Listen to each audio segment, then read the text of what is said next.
지난 시간에 이어서 진도 진행하도록 할게요. 딱 들으시면 아시겠지만 목이 많이 맛이 갔으니까 아주 큰 소리로는 제가 할 수가 없어요. 적당한 목소리로 갖다가 진행을 할 테니까 네. 집중해서 들으세요. 겁나 리슨 케어풀리 하시고요.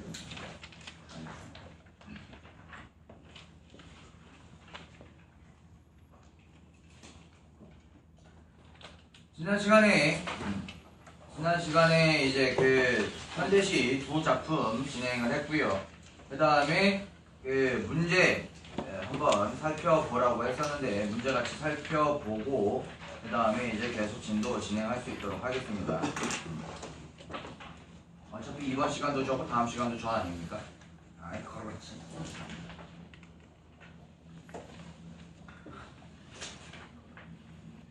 자, 지난 시간에 그 문제 쪽을 보시면 1번 가와나의 그 공통점으로 가장 적절한 것에 대해서 물어보고 있어요. 1번 음성상징어를 활용하여 대상에 동적 이미지를 부여하고 있다. 이렇게 나오면 선지가 나오면 음성상징어가 사용됐는지 여부부터 확인을 하실 필요가 있겠죠. 가 부분에서는 얼룩덜룩이랑 울긋불긋이랑 음성상징어 있었어. 오케이. 그 다음에 나 부분에서는 뭐 쩌리쩌리이시랑 이런 것들이 있어서 오케이 둘 다 사용됐네. 근데 뒤에 보시면 동적 이미지를 부여하고 있다라고 했어요. 동적 이미지라는 거는 멈춰져 있는 것이 움직이는 혹은 아니면 활동력 있는 혹은 아니면 생동감 있는 이런 것과 연결이 되는데 나 같은 경우에는 쩌리쩌리시라고 하는 그 전기적 속성, 전기적 이미지를 통해서 동력을 이끌어내고 있으니까 그나마 동적 이미지라고 가능합니다만은 가에서 왔을 때 얼룩덜룩하고 울긋불긋 같은 경우에는 어떠한 이미지를 주기 위해서였죠? 지도 안에서 육지가 분열되고 나눠지고 경계가 있는 그러한 색색깔의 색채 이미지를 보여주기 위해서였습니다. 동적 이미지와는 관련이 없어요. 그러면 1번 꺼져. 2번 구체적 사물을 매개로 한 상상을 통해 시상을 전개하고 있다. 1번과 가지문과 나지문 같은 경우에는 각각 실제로 있는 것을 얘기를 하고 있어요. 근데 그것을 통해서 그것과 관련된 상상을 이끌어내고 있어. 가 같은 경우에는 작품 창작 모티브가 제목에 나와 있다시피 지도라고 했어요. 근데 그 지도가 육지와 바다를 나타내는데 와 이상하다. 바다는 다 파란색인데 왜 육지는 이렇게 얼룩덜룩하지? 육지는 다 나눠져 있고 경계가 있고 분열되어 있구나. 바다는 하나인데 하늘과 같이 바다가 하나인데 왜 육지는 이럴까? 라고 얘기를 하면서 원래 지구는 한 덩어리인데 왜들 이렇게 분열되면서 살아갈까? 라고 얘기를 하는 시상 전개로 갖다가 갔었고요. 나 같은 경우에는 봄에 핀 목련꽃과 그 다음에 이 화자가 위치하고 있는 그 한전 부산지사 전차 비지터 앞에서 전차와 관련된 그 공통된 경험을 통해서 세대 간을 연결을 시켜주면서 맨 처음에 목련이 도착한 것서부터 목련이 떠나간다 라고 마치 전차가 어느 여정지를 출발해서 떠나가듯이 이미지를 확장을 하고 있어요. 그렇기 때문에 답이 2번이 됩니다. 네. 화장실 어떤 시간에 뭐? 네, 다녀오세요. 네. 셋 동안에 다녀오세요. 셋. 아이들을 털어가지고. 네, 다녀오세요.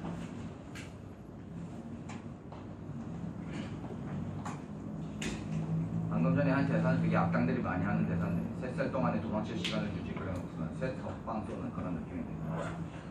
영화 좀 많이 보세요. 네. 갑시다. 2번 부분 보시면 그 보기 부분 같이 읽어봤었죠. 읽어보지 않았다면 지금 읽어봤었나요? 안 읽었었군요. 반응 되었죠 이렇죠? 자 보시면 지도는 영토와 국경의 존재를 드러내고 육지와 바다, 국가와 국가 간의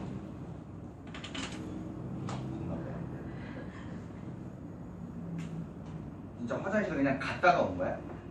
아 여기가 화장실이구나 갔다가 온 건 아니에요. 그냥 사물함을 갖고 왔을 거야. 자 어쨌든 안에 지도, 지구와 같은 지리적 표상을 다루고 구체적 장소를 제시하면서 1930년대 자 우리나라에서도 1930년대 하면은 떠올려야 되는 시대적 배경이 있어요. 1930년대는 우리나라가 어떤 시기였죠? 오케이, 일제강점기. 그리고 그 일제강점기의 일제라는 게 일본 제국주의잖아요. 걔들이 우리나라를 뭘로 삼은 거죠? 식민지로 삼았었어요. 그 이야기를 하고 있다. 그래서 현실과 연결하고 있고요. 가해 화자는 지도를 보며 민족 공동체 차원에서 일제 식민지배에 대한 저항 의식을, 그 다음에 세계 공동체 차원에서 제국주의에 대한 비판적 인식과 인류 평화에 대한 소망을 드러낸다라고 얘기를 하고 있어요. 뭐 제국주의에 대한 비판적 인식은 저희가 그 시 작품 해석할 때 어디였었냐 하면 조선과 인도가 왜 이리 많으냐라고 하면서 왜 이렇게 많지? 근데 그 조선과 인도는 무엇을 상징하는 혹은 무엇을 내포하는 의미의 비유법이었죠. 그렇죠. 식민지배를 받는 역사가 있었던 나라를 대표하는 것이었어요. 그래서 대유법 사용됐다라고 했고요. 그 다음에 인류 평화에 대한 소망은 맨 마지막 구절이죠. 원래 지구가 어떤 한 덩이, 원래 하나였다. 근데 우리는 너무나 분열되어서 살아가는구나 라는 얘기였어요. 오케이. 자, 1번. 화자는 바다를 국경이 있어본 일이 없는 하늘과 유사. 얘기했어. 꺼져. 2번. 화자는 바다와 육지를 대비. 오케이. 그 다음에 육지가 바다를 담지 못했어. 그래서 육지는 분열되어 있고요. 바다는 하나로 되어 있고. 오케이. 그렇지. 2번 꺼져. 3번. 조선과 인도가 왜 이리 많으냐. 제국주의에 대한 비판적 인식. 맞죠? 꺼져. 4번. 화자의 외로움은 지도의 울긋불긋한 색채를 더 이상 즐기지 못한다는 체념. 아이, 이렇게 분열되어 있는 걸 앞으로는 즐기지 못하겠네 라고 하면서 체념하고 있는 거예요. 그래서는 안 된다라는 생각을 하고 있는 거죠. 그래서 답이 4번입니다. 자, 그 다음에 3번. A부터 D에 대한 감상으로 적절하지 않은 것은, 여러분 지난 시간에도 말씀을 드렸다시피 이렇게 문제가 나왔을 때 지문에 A, B, C, D, E 있으면 100% 문제랑 연결되겠구나 라고 애초에 생각을 하면서 진행을 하시는 게 좋다라고 했어요. 제가 A, B, C, D 각 부분에서 설명을 드린 부분을 신경 쓰면서 가도록 하죠. 1번. A의 목련이 도착했다 해서 D의 목련이 떠나간다. 이어지는 시상전개는 자연의 흐름을 떠올리게 하는군. 목련이 폈으면 당연히 뭐 1년 12달 365일 내내 피어 있어요? 결국은 지잖아요. 그렇죠? 그래서 자연의 순환 혹은 자연의 원리죠. 오케이. 떠올리게 하는군. 당연한 얘기예요. 1번 꺼져. 2번. A의 전차 디지터는 나의 나들이와 어머니, 아버지 그리고 할아버지의 나들이를 이어주면서 뭘 이어주고 있다고? 세대간이 연결되고 있어요. 그렇죠? 서로 다른 세대를 공통적 경험으로 묶는 매개 역할을 하는군. 공통적 경험은 전차와 관련된 경험이었어요. 오케이, 맞고. 3번. C의 나뭇가지에 코일처럼 감기는 햇살에서 나무 어딘가에 숨은 전동기를 떠올림으로써, 동그라미에서 제가 연결을 해드렸을 겁니다.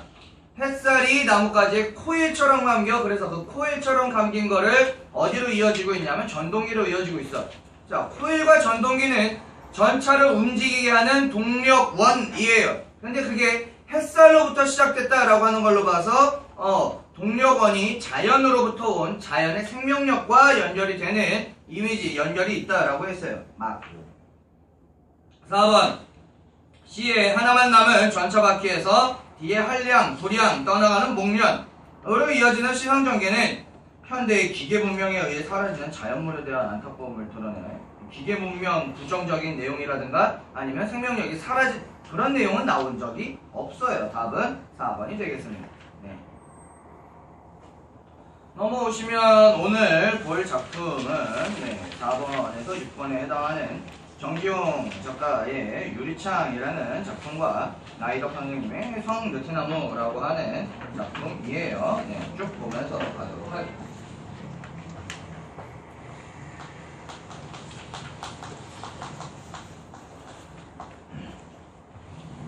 유리창 1이라고 되어 있으니까 제목에서 건질 수 있는 걸 조금만 건지고 갈게요. 1이 있으면 2도 있고 3도 있겠죠. 요런 1, 2, 3으로 이어지는 시리즈가 있는 것을 연작시라고 얘기를 해요. 연작시 형식으로 되어 있구나.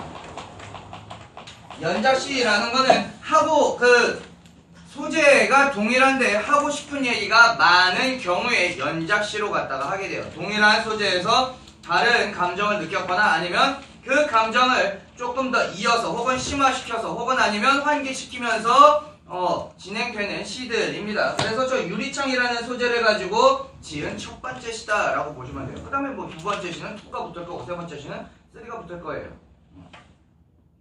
자, 1, 2, 3라고 하니까 너무 영어 같잖아. 1, 2, 3. 자, 그 다음에 이 유리창은 반드시 기억해야 되는 것 중에 하나가, 자, 저 뒤를 보시면 다 유리창으로 되어 있어요. 유리창은 저 창을 통해서 알 수 있다시피 뭐와 뭐가 딱 나눠지죠. 안과 밖이 나눠지게 돼요. 그래서 어떠한 그 분열의 역할이 있어요. 그리고 또 안과 밖을 막아주니까 안과 밖이 단절돼요. 근데 재밌게도 동시에 벽이 아니라 유리로 만들어진 유리창이기 때문에 밖에가 보여요. 그렇죠? 그래서 연결과 그 다음에 소통이라는 전혀 반대되는 이미지를 공통적으로 가지고 있는 중의적 시어다라는 것을 기억하고 있다면 이 작품을 이해하는데 상당히 도움이 된다라는 거죠. 그리고 이 작품에서도 잠깐 문제 쪽으로 오시면 5와 6에 엮여있는 보기박스 문제가 있어요. 제가 누누이 말씀드리지만 문학작품을 진행하기 전에는 보기박스부터 진행을 하자라고 했습니다. 보기를 보시면 소재가 지닌 속성은 작품을 이해하는 중요한 단서를 제공한다. 가는 자식의 죽음에서 오는 슬픔을 투영하지만 여러분들 같은 경우에 만약에 워낙에 유명한 시기는 합니다만 전혀 이 시를 처음 봤다라고 한다면 이게 무슨 내용일지 지문만 읽어서는 알기가 힘들어요. 그래서 이 보기 부분을 읽었을 때 알 수가 있죠. 이 작품은 어떠한 상황에서 시인이 지었구나? 아들이 죽은 상황에서 지었구나. 아들이 죽었을 때 아버지 입장인 이 시인이 신났을까요? 100% 슬펐겠죠. 안타까웠겠죠. 가슴 아팠겠죠. 라는 것을 정보를 확인하고 들어간다라고 하면 이 작품을 읽을 때 방향성이 어떠한 슬픔의 표현이겠구나. 혹은 아니면 어떠한 안타까움의 표현이겠구나. 비애의 분위기가 형성이 되겠구나. 라는 것을 알 수가 있어요. 그래서 그 슬픔을 투명하지만 차단성을 지닌 그쵸? 투명해서 연결이 되고 소통이 되지만 이렇게 분열되고 단절이 되는 그런 속성을 지닌 유리의 속성을 통해 그 다음에 나는 죽은 줄 알았던 느티나무가 생명을 이어가고 생의 터전이 되어주는 모습을 스스로를 태우고 불을 피우며 온기를 품는 아궁이의 속성을 통해 느티나무하고 아궁이하고 이어지는구나 확인을 할 수가 있고요. 이처럼 유리와 아궁이는 각각 단절과 소통, 소멸과 생성의 이미지를 형성하면서 주제의식을 형성하는 데 관여하고 있다. 사실 이 보기 부분에서 건져낼 수 있는 거는 그거 하나 표시를 해놓으시길 바랍니다. 유리는 단절과 소통, 아궁이는 소멸과 생성과 이어지는 이미지로 사용된 시어구나 라는 거 확인을 하시면 돼요. 자, 다시 본문으로 넘어와서 지문을 살펴보면서 가도록 할게요. 자, 유리에 차고 슬픈 것이 어린거린다. 자, 이 유리가 방금 전에 얘기한 요 소재죠. 그래서 매개체 역할을 해요. 분열과 단열, 큰일 났네. 분열과 단절을 보여주기도 하지만 연결과 소통을 보여주기도 하는 매개체의 소재이구나. 확인을 해놓으시고 이제 차고 슬픈 것이라고 얘기를 하는데 딱 지금 겨울일 때가 여러분들이 상상하기가 더 좋죠. 겨울에 저 유리창이 사실 바깥의 온도에 민감해져서 유리가 차가워요. 차가운 상태에서 그 곁에 사람이 서 있으면 숨을 내쉬다 보면 거기에 뭐가 이렇게 맺히죠? 그렇죠. 입김으로 인한 모서리나 이런 게 맺히게 되죠. 그래서 요 차고 슬픈 것이라는 거는 유리에 맺힌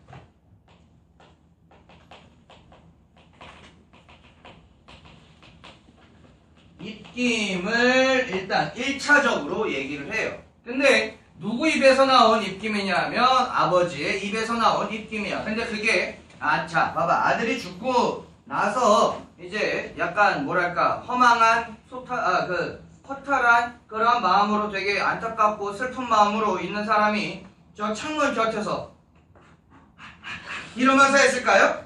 아니야. 당연히 그냥 창문 곁에 이러고 있다가 하고 몰래 뿜었을까요? 한숨과 연결이 돼요. 그래서 여기에서의 한숨은 누구를 위한 한숨입니까? 죽은? 그렇죠. 아들을 위한 한숨이야. 그렇기 때문에 실제적으로 어른거린 건 입김이지만 그 입김이 불러오는 대상은 뭐예요? 죽은 아들인 거예요.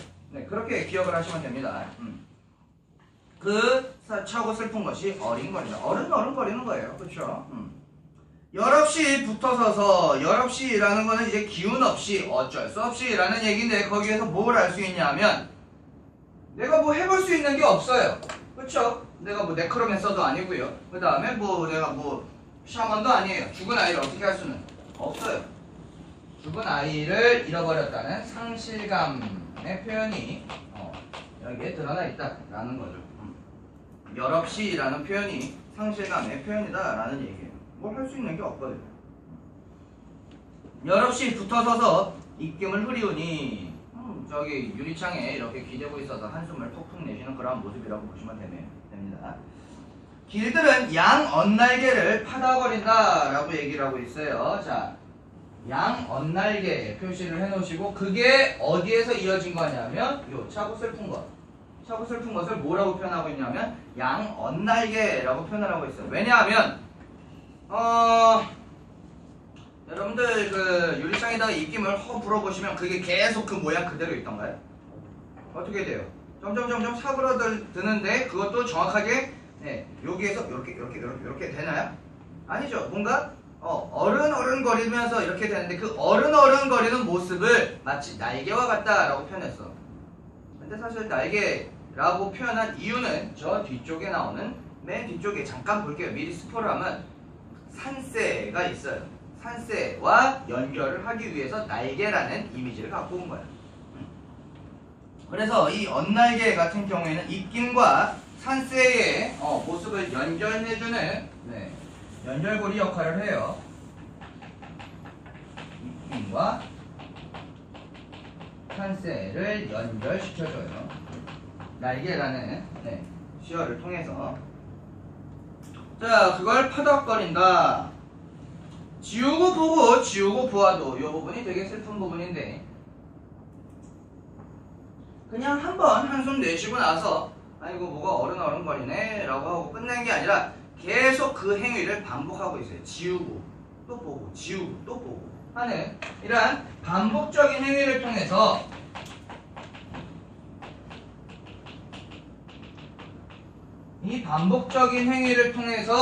이 사람이 굉장히 이 유리창에 어른거리는 그 모습, 한숨을 통해서 떠올리는 죽은 아들에 대해서 굉장히 어떻게 생각하고 있구나를 알 수가 있어요. 그렇죠. 그리움의 정서가 심화가 된다라는 얘기예요.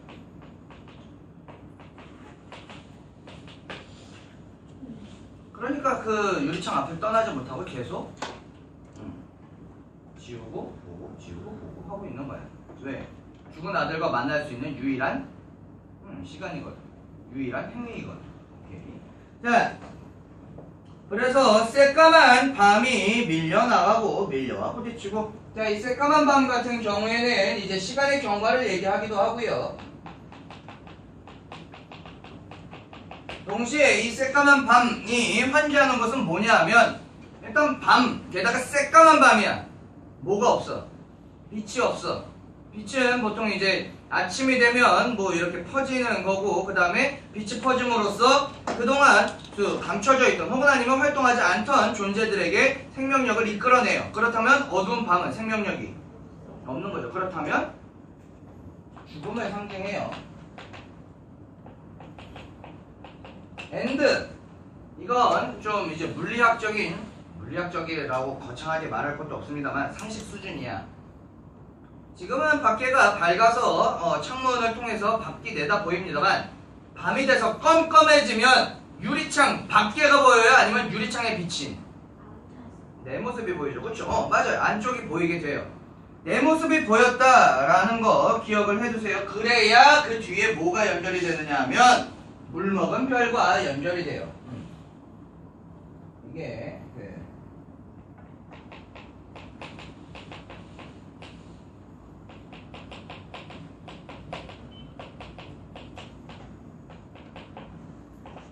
모습을 환기하는데 그게 요게 어디로 이어지냐 하면 물먹은 별과 이어져요.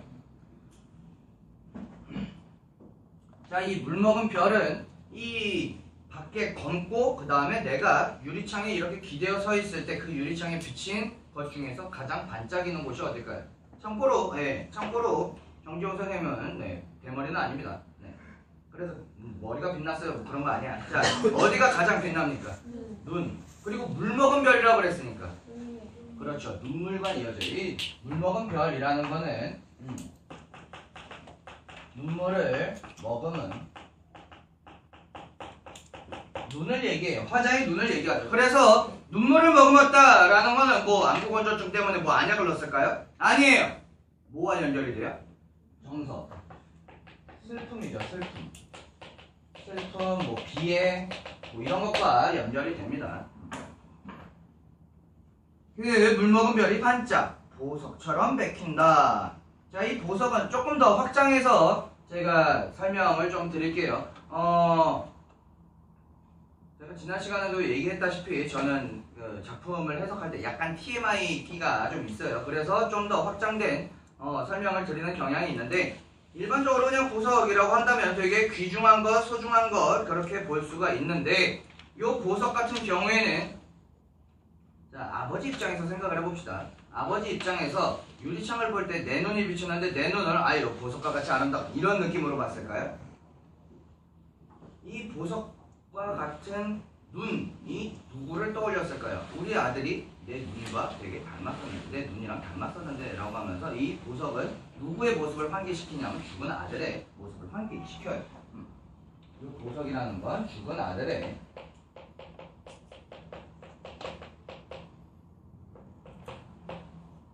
모습을 환기합니다. 내 보석과도 같던 존재. 근데 그는 더 이상 내 것이 아니야. 내 곁에 없어. 자, 그래서 밤에 홀로 유리를 닦는 것은 자, 이 밤에 홀로 유리를 닦는 행위. 밤에 홀로 유리를 닦는 행위는 무엇을 위한 것이었죠? 누구를 추억하기 위한? 죽은 아들을 추억하기 위한 행위이죠. 추억 혹은 아니면 추모.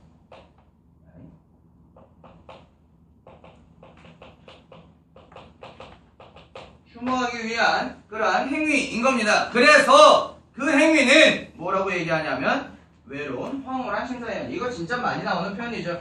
외로운데 황홀하다라고 얘기했어요. 보통 외로우면 되게 기분이 좋아요? 나는 외로우니까 기분이 되게 좋아. 아니죠. 외로움은 보통은 고독감, 슬픔, 안타까움, 한 이쪽이랑 이어지는데 황홀하다라는 굉장히 긍정적인 시어랑 같이 붙어있어요. 서로 같이 함께할 수 없는 관계야. 그렇지. 역설적 표현이 사용되어 있죠. 근데 이 역설법을 통해서 보여주고자 하는 게 뭘까요? 일단 외로워요. 왜 외로워요? 곁에 아들이 없으니까. 근데 왜 황홀한 심사라고 얘기를 하고 있어요? 내가 이 유리창을 닦는 행위를 통해서 유일하게 누구와 만나볼 수가 있어? 죽은 아들을 아들과 만나볼 수 있어. 왜? 그 죽은 아들을 떠올릴 수 있으니까. 그 죽은 아들을 이제 그 입김을 통해서 뭔가 추억할 수 있으니까. 그래서 역설적 표현을 이렇게 사용을 한 겁니다. 더 뭔가 강렬한 이미지를 주기 위한 거죠. 되게 사실은 이 시로 담담하게 읽어내서 그렇지 만약에 아들을 잃은 아버지의 모습을 상상을 하면 되게 슬픈 부분이에요. 뭐 이제 약간 만화적 상상력이나 이런 것들을 더하면 왜 이제 자식을 먼저 잃은 아버지가 약간 좀 뭐 만화에서 많이 나오는 그것 중에 하나인데 사랑하는 사람이나 혹은 아니면 자식을 잃은 존재가 이제 그 자식과의 추억이 깃든 어떤 소재 하나 혹은 아니면 정신착란을 일으켜서 막 이제 막 하는 모습들이 있어요. 근데 그걸 보면서 와, 이 사람 미쳤네 라는 생각이 들어요? 아니면 이 사람이 정말 슬프구나 라는 생각이 먼저 들어요? 정말 슬프구나 라는 생각이 들죠. 얼마나 슬프면 저런 행동을 할까? 얼마나 슬프면 얼마나 가슴이 아프면 저럴까? 싶잖아요. 여기도 마찬가지예요. 어떻게 죽은 아들을 되돌릴 수는 없어. 그런데 이 죽은 아들을 만날 수 있는 유일한 순간이 창문을 닦으면서 이 입김과 함께하는 시간이기 때문에 그걸 자꾸 닦으면서 보고 하고 있는 거야. 그걸 제3자 입장에서 봤을 때 되게 가슴이 먹먹해지겠죠? 아, 아버지 그러지 마세요 같은 느낌이란 말이야. 자, 그렇게 얘기를 하고 이제 저게 나오는데 고온 폐혈관이 찢어진 채로, 이 고온 폐혈관이 찢어진 채로라는 것을 통해 하나 확인할 수 있는 건 이 죽은 아들이 뭐와 관련돼서 죽었구나? 폐 쪽 질환과 관련돼서 죽었나? 네, 폐결핵으로 갔다가 아들이 사실은 죽었어요. 요즘은 폐결핵으로 죽을 일이 없어요. 주사 한 방만 맞으면 낫거든요. 네. 근데 그 정지용 작가 같은 경우에는 한참 예전이니까, 게다가 작가들이 그렇게 잘 먹고 잘 살던 시대가 아니다 보니까 아들이 그런 사실 별것 아닌 병에 걸렸는데도 불구하고 좀 제대로 된 타이밍에 손을 쓰지 못해서 이제 건강이 악화돼서 결국 아들이 죽었어요. 그래서 이 고온 폐혈관이 찢어진 채로라는 표현에서 아들의 사망 원인, 그러니까 뭐 사인이라고 하죠. 사망 원인을 확인을 할 수가 있어요. 이것을 통해서 이제 극도의 비애, 감, 뭐 슬픔이 표현이 되는데, 왜냐하면 그냥 폐가 아파서 죽었다라든지 아니면 폐 질환으로 죽었다라고 하면 너무나 객관적인 표현이에요. 근데 뭐라고 표현하고 있느냐 하면 방금 전까지 되게 담담했던 것 같은데 여기서 약간 울컥하고 터지는 느낌이라고 보시면 돼요. 폐혈관이 찢어진 채로 라고 얘기를 하는 건 내가 그 폐 질환을 고쳐주지 못했음, 뭐 이런 것에 대한 안타까움이죠. 그렇게 찢어진 채로 같은 경우에는 감탄사인데, 이 감탄사가 어떠한 역할을 하죠? 그렇죠. 이제 어떤 시상을 집약하는 것도 있지만 기본적으로 뭘 터뜨리고 있죠? 절제된 어떤 감정을 터뜨리고 있어요. 그래서 요건 영탄적 어조인데, 이 영탄적 어조가 여러분들 아시다시피 영탄은 두 가지가 있어요. 같이 탄자로 끝나. 감탄이랑 비탄이랑. 이거는 감탄 쪽이에요, 비탄 쪽이에요? 당연히 비탄함이죠. 비탄함이 터져 나오는 거예요. 내가 어떻게 할 수 없는. 너는 산새처럼 날아갔구나 라고 얘기를 해요. 이 산새 같은 경우에는 이것도 되게 아들이 죽은 작가에게 멋진 표현이라고 하면 그것도 또 조금 웃기긴 한데, 이 산새라는 거는 일단 두 가지 의미가 있어요. 산새는 막 겁나 뭐 검독수리 같이 막 날개 펴면 한 2m 막 30 되고 막 그런 강인한 느낌일까요? 아니면 작고 연약한 존재의 느낌일까요? 오케이, 작고 연약한 존재의 느낌이에요.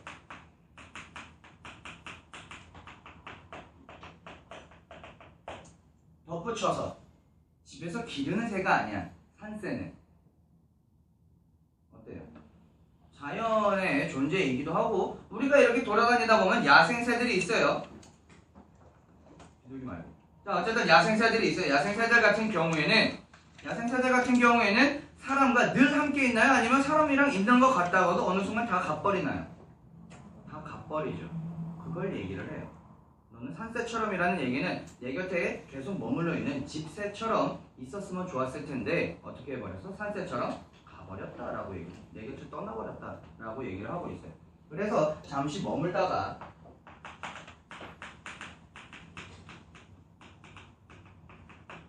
떠나버리는 존재예요.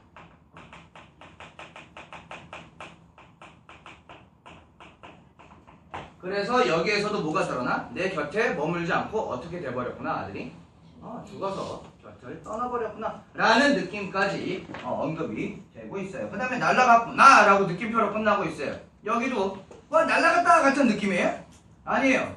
날아가 버리다니 같은 느낌이에요. 내 곁을 떠나다니, 내 곁에 이제는 없다니 라고 하는 뭐의 정서가 계속 이어져요? 비탄의 정서가 계속 이어진다라는 거 확인을 해두시면 됩니다.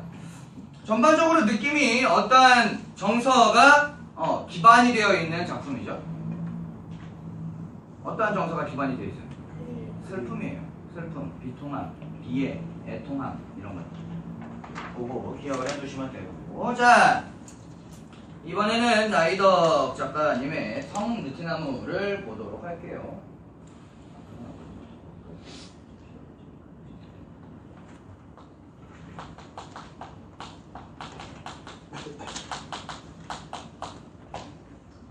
한자를 좀 아시는 분들은 아시겠지만 여기에 성자는 무슨 성자인지 혹시 아시는 분?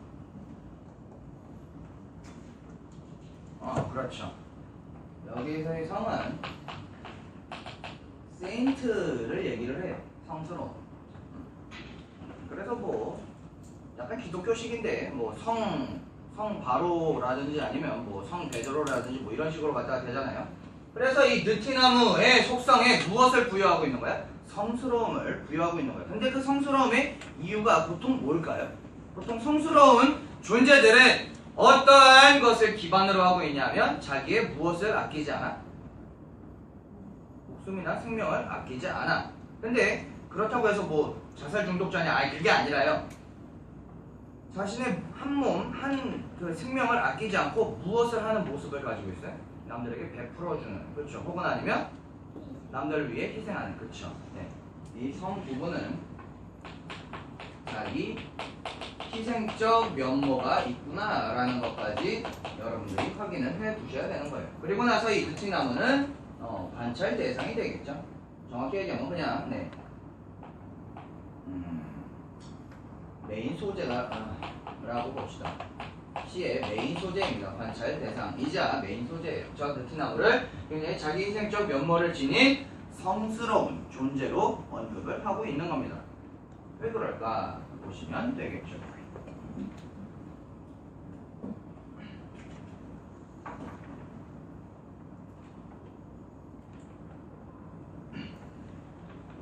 속이 검게 타버린 고목이지만, 자, 이 고목이 누가 봐도 제목에 나와 있는 느티나무예요. 오래된 나무인데 속성이 하나가 있어. 속이 검게 타버렸대. 여러분들이 이제 주변에 길을 가다가 나무를 봤는데 속이 검게 타버렸어.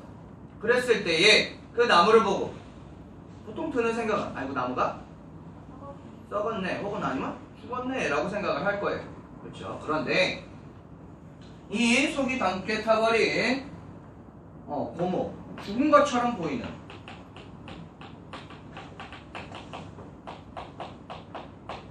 이 나무가 반전을 일으켜요.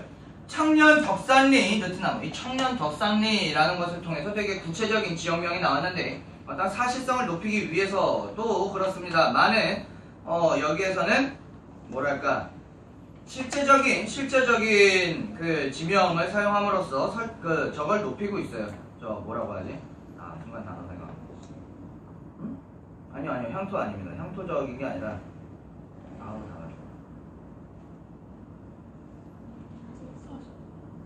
사실감은 얘기했고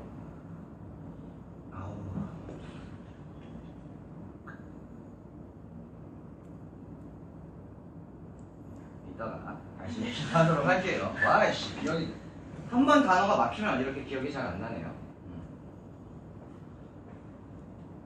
그래. 독자들을 설득하는 데 도움이 된다라는 얘기죠. 왜요? 뭐 이제 판타지적인 혹은 아니면 자신의 상상에서 나온 게 아니라 내가 봤던 어떤 사실적인 상황에서부터 이런 것들을 내가 느꼈다. 이 시를 지을 때 이 사용된 소재가 실제 존재하는 것이다 라는 것을 통해서 꾸며낸 얘기가 아님을 통해서 독자들을 설득하기에 더 유리하다라는 얘기죠. 그걸 말하는 단어가 하나가 있었는데 그게 잘 기억이 지금 안 나는 상황이야. 자, 청년덕산리 느티나무는 올봄도 잎을 내었다. 자, 올봄이라고 하니까 이게 이제 뭐 계절적 개념이고요. 올봄 뭐라고 하고 있어? 도라고 얘기를 하고 있어. 이 도라는 거는 아시다시피 보조사 중에 하나인데 이 도는 어떤 의미의 보조사죠? 역시라는 의미죠. 여전히라는 의미예요. 또라는 의미예요. 그래서 분명히 이제 겨울에 봤을 때는 애초에 다른 나무들도 겨울에는 다 이파리가 지고 그런 상황이니까 죽은 것처럼 보이지만 더 죽은 것처럼 보인 이 나무는 그렇죠. 안이 시커멓게 타 있었단 말이야. 누가 봐도 죽은 것처럼 보였어. 근데 그 나무가 올 봄에도 무엇을 이끌어냈냐면 잎을 내었다라고 얘기를 하고 있어. 잎을 내었다라는 거는 죽은 줄 알았는데 어땠다? 살아있었다라는 얘기. 그래서 이 잎을 내었다라는 거는 어떤 끈질긴 생명력 혹은 뭐 강인한 생명력을 드러내고 있는 겁니다. 죽은 줄 알았는데 살아있더라 라는 의미죠. 자, 잔가지 끝으로 하늘을 밀어 올리며, 요 부분 하늘을 밀어 올렸다 라고 얘기를 하는데, 실제로 뭐 하늘을 밀어 올렸다 라기보다는 하늘을 밀어 올렸다라는 것은 어떤 이미지죠? 그렇죠, 솟아나는, 그렇죠, 상승적 이미지예요. 상승 이미지를 얘기를 하고, 그 다음에 이 상승 이미지가 비유한 것은 뭐냐면, 뭐가 솟아오르는 느낌이죠? 그렇죠, 여기에서 말한 새싹. 그렇죠, 새싹을 얘기를 해요. 새싹이 아닌 생명력이죠. 이 생명력이 하늘을 이렇게 밀어 올리는 모습을 가지고 있었다라는 거. 밀어 올리며 그는 지금 대상이 뭐죠? 느티나무예요. 근데 느티나무를 뭐라고 부르고 있어? 그라고 부르고 있어. 사람이 아닌 건 사람인 것처럼. 아, 인화도 진행이 됐구나. 확인을 할 수가 있어요. 자, 그러고 나서 한 그루 용수처럼, 이 용수가 사실 일반적으로 쓰는 단어는 아닌 것 같아요. 겁나 네이버님께도 여쭤보고, 그 다음에 문학사전에서도 찾아보고 했는데, 용수라는 단어는 기본적으로는 뭐 중요한 건 아닙니다만 제가 그냥 정보 드리는 건데, 용수라는 건 기본적으로 무슨 보리수 나무예요. 벵골 보리수 나무인데, 우리가 익숙한 그 나무로 갖다가 바꾸면 고무나무입니다. 고무나무예요. 이 고무나무 같은 경우에는 특성이 뭐냐 하면, 그냥 나무로만 있을 때는 아무 솔직히 의미가 없는 나무예요. 근데 어떻게 되어야만 의미가 생기고 가치가 생기죠? 뭐 자르기도 하지만 상처를 내서 그 상처에서 나온 고무를 이제 사람들이 사용을 하기 시작하면서 가치 있는 나무가 되었죠. 상처가 있어야만 그게 이어지는 겁니다. 상처가 있는 이 느티나무의 모습과 이어지는 거예요. 번개를 맞아서, 이런 번개 맞으면 뒤에 나오는 스포해버려. 번개를 맞아서 시커멓게 속이 타버린 이 느티나무가 생명을 내놓고 있다라는 점이 되게 경이로운 지점이야. 신기한 지점이야. 놀라운 지점인 거야. 그래서 한 그루 용수처럼 지 아궁이에서, 이 아궁이는 어느 부위를 비유한 부분일까요? 그렇죠, 이 나무에서 번개 타버린 부분, 거기를 이제 아궁이라고 얘기를 하고 있어요. 아까 전에 보기에서 읽었다시피 이 아궁이는 뭐와 뭐의 이미지가 있느냐면 소멸과 생성의 이미지가 있어요. 뭘 소멸시켜요? 단순하게 얘기하면 아궁이에서는, 그렇죠, 땔감들을 태워서 소멸을 시켜요. 근데 땔감은 타서 소멸돼서 없어지지만 그것을 태워서 만들어진 열로 아궁이에서는 밥을 지어요. 그렇죠? 그리고 또 원래 아궁이가 하는 역할이 두 개예요. 그렇게 밥을 짓는 역할도 하고, 또 그 온기로 갖다가, 그쵸, 방의 온도를 따뜻하게 해줘요. 무엇을 유지할 수 있게 해주는 거예요? 밥을 먹고 따뜻한 곳에 있는 건, 그렇죠, 생명을 유지할 수 있게 해줘요. 되게 웃기는 게, 나무 땔감이라는 걸 태워서 생명을 뺏어서 다른 존재에게 생명을 나눠줘요. 그래서 소멸과 생성의 이미지를 다 갖고 있는 소재로 사용이 된 겁니다. 이 아궁이에서 자꾸만 잎사귀를 꺼낸다. 자꾸만 잎사귀를 꺼낸다라는 거, 한번 뿅 하고 솟아나고 끝? 아니면은 계속 여기저기에서 나와. 계속 여기저기서 나와. 그러니까 생명력이 끊임없이 이어지고 있음을 보여주고 있어요. 자, 그래서 이 부분인데, 번개가 가슴을 쪼개고 지나간 흔적. 자, 이 번개가 가슴을 쪼개고 지나간 흔적이라는 부분에서 뭘 확인할 수 있냐면, 요거 같은 경우에는 이제 그 새 생명을 위해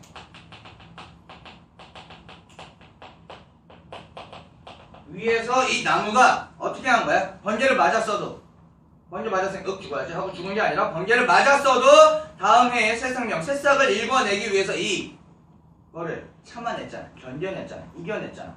그러니까 이 새 생명을 위해 견딘 어떠한 시련과 고난을 의미해요.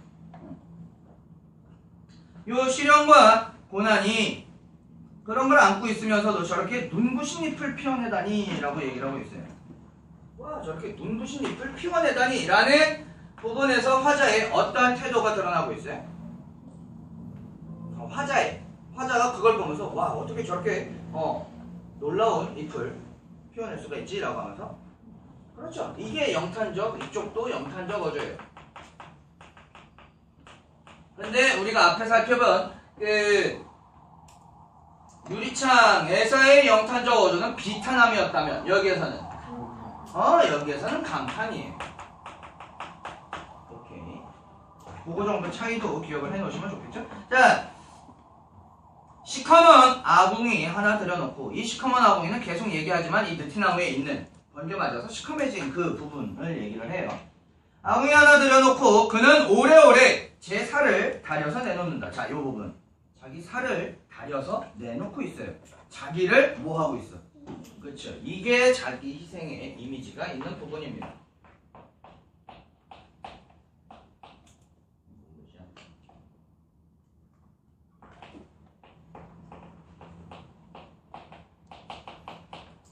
자기 희생의 면모가 드러나는 부분이다라는 거. 낮에 새와 밤에 새가 다녀가고 다람쥐 일가가 새들어서는 그거 동그라미 칠게요. 낮에 새, 밤에 새, 다람쥐 일가. 얘들이 이 느티나무에서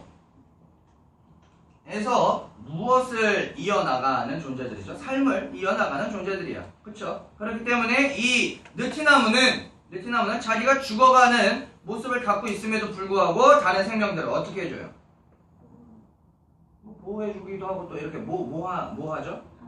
감싸 안아요. 한자어로 갑시다. 자, 그렇죠. 포용력과 이어집니다. 포옹은 네 남친이랑 많이 하시고요. 나무에 포용력을 보여준다라는 얘기예요. 네. 자, 그러고 나서 이제 볼 텐데 구름 몇 점, 별 몇 개 뛰어들기도 하는. 사실 진짜 구름하고 별이 거기에 들어가진 않겠죠. 별이 거기에 떨어지면 네 다 죽어요. 혹시 그 과학 좋아하시는 분들은 아시겠지만 왜 이제 지구본 한 요만한 지구본이 있어요. 요만한 지구본이 있는데 그 대략적으로 계산을 했을 때 이제 일반적인 그 유성의 속도라고 계산을 했을 때 되게 웃기는 게 요걸 진짜 지구 크기라고 했을 때 얼마나 크기의 유성이 평균적으로 떨어지는 유성 속도로 갖다가 떨어지면 지구가 마탱이가 가느냐? 이만한 지구본에 요만한 유성이 와서 뿅 하고 부딪히면 이 지구는 골로 가요. 근데 여기에서 별이면 행성인데 죽어요. 네, 다 죽습니다. 네. 이과적으로 해석하지만 이건 문과적인 감성으로 봐야 돼. 여기서 말하는 별은 하늘에 빛나는 존재야. 어떤 순수함, 혹은 아니면 어떤 이상, 혹은 아니면 어떤 그 숭고한 가치죠. 어떠한 숭고한 가치? 그렇죠. 생명을 위해서 자기를 희생하는 면모. 그래서 이 느티나무가 무슨 느티나무예요? 성 느티나무인 거예요.